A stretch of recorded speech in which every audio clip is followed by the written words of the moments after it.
Happy Earth Day, everyone, and welcome back to the Jamaican Geologist YouTube channel. Today, I want to share something that's been sitting on my mind for quite some time, and I believe that this Earth Day is the perfect time to share it. But let's back up for a second. What is Earth Day?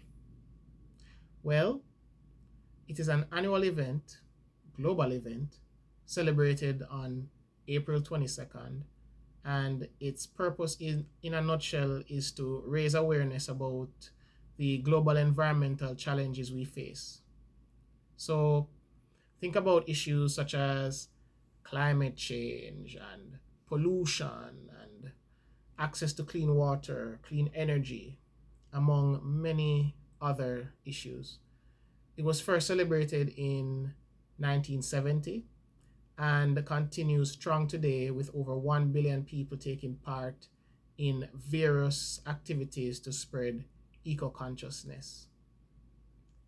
So Earth Day is a time to celebrate the strides we've made, yes, but also to reflect and to ask the hard questions.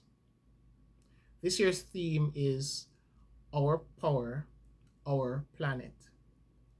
This theme aims to promote renewable energy with the aim of tripling renewable energy by the year 2030. So it's obvious. We're living through a major global shift away from fossil fuels and toward renewable energy. Solar, wind, geothermal, electric cars. The dream is to power our world in a way that doesn't destroy it. And I support that vision wholeheartedly. But here's the thing.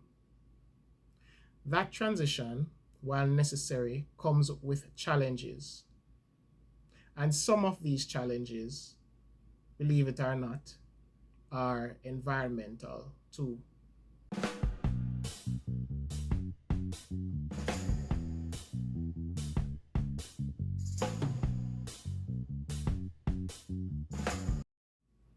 So let's start with the good.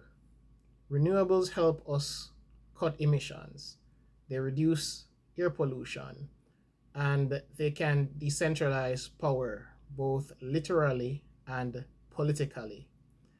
They're a key part of fighting climate change, and in many ways, they're already changing lives. But we have to be honest. The clean energy revolution isn't magic. It requires materials, it requires infrastructure, and also land. And each of those come with their own sort of price attached to them. So let's talk about the metals powering the transition. So we have copper for like wiring and motors. Anything electric requires copper. Then there's the metals like other metals like lithium, cobalt, nickel for batteries, rare earth elements like neodymium for wind turbine magnets and EV motors. So these metals don't just appear out of thin air. They are mined.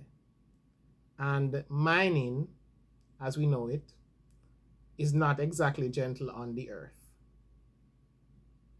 So as someone from Jamaica, a country with its own history of bauxite mining, I understand perfectly, because I used to work in the mining industry, I understand perfectly that mining is not just a technical issue.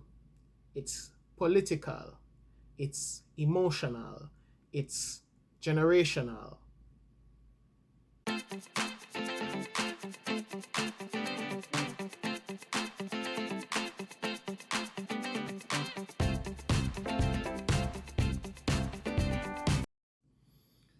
So you might ask the question, can't we just recycle these metals? And well, the answer is sort of. We're very good at recycling common metals like aluminum and copper, but rare earth elements, lithium, we don't yet have that infrastructure to, or even the technology to do that at scale. And what about decommissioning? Things need to be decommissioned. So a solar panel that's built in 2025 would likely need replacement by 2075. And what will we do with these retired parts?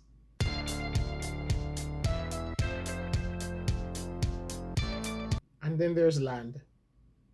Solar and wind farms require space, often a lot of space. And sometimes that space is taken from ecosystems, farms, or indigenous land. Even geothermal, often seen as clean, can impact groundwater systems if not managed properly.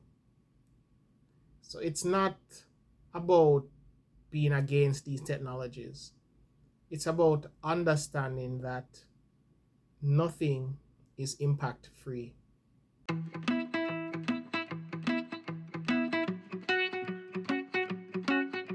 So what do we do? Let me be clear. We do not abandon renewables, but we must move forward with eyes wide open.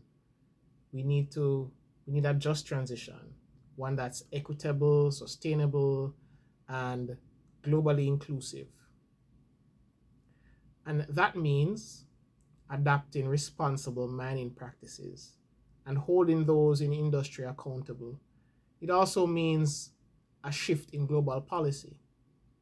So here's the thing.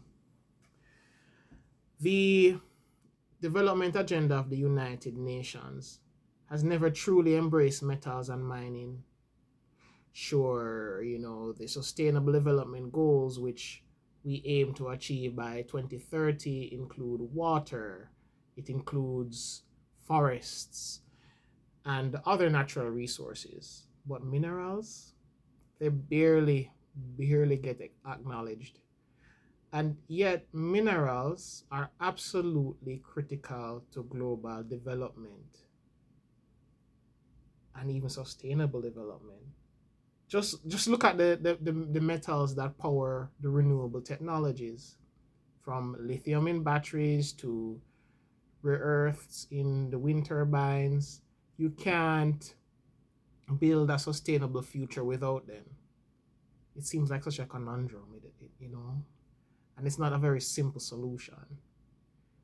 But it's time for global agendas like the SDGs, Sustainable Development Goals, to catch up with reality.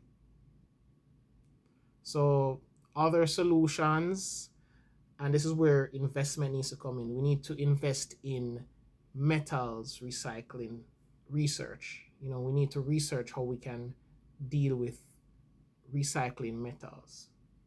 I think that's something that should be looked at urgently. And also we need to design things with the end in mind. Now, I'm not an engineer, but I believe that designing solar panels and wind turbines and batteries, all of these things for being disassembled. So we need to start with the end in mind. So when we design these things, we need to really think about end of life, and how we're going to treat these things. That's how we need to start to think. So I don't think enough is being said about this.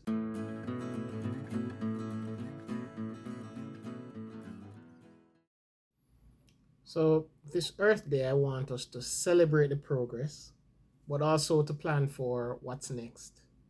Because if we're serious about sustainability, we can't just switch fuels. We have to change systems. So let me just be clear again. I am not anti-renewables, but I am pro-reality. And the reality is our clean energy future will only be sustainable if we build it with care and justice and with truth. So happy Earth Day, and let's keep doing the work.